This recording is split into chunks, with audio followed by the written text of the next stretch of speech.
பகுதிகளான பள்ளிக்கரணை, நாராயணபுரம், மேடவாக்கம் உள்ளிட்ட பகுதிகளில் கனமழை. ஓயமார், சோழிங்கநல்லூர், துறைப்பாக்கம் போன்ற இடங்களிலும் மழை பெய்தது.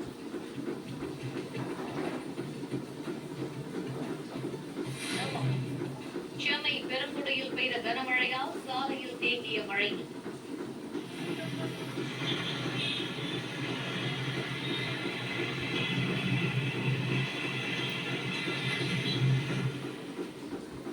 வாகனங்கள் ஊர்ந்து சென்றதால் போக்குவரத்து பாதிப்பு.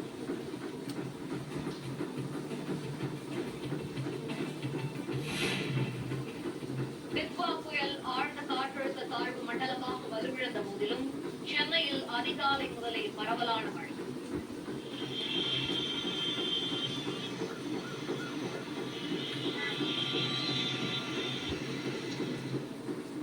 கோயம்பேடு, எழும்பூர், அண்ணா சாலை, மயிலாப்பூர் உள்ளிட்ட இடங்களில் மழை பெய்தது.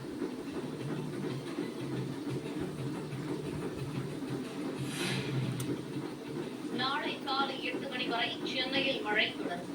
24 மணி நேரத்திற்கு ஆரஞ்ச் அலர்ட் விடுத்தது வானிலை ஆய்வு மையம்.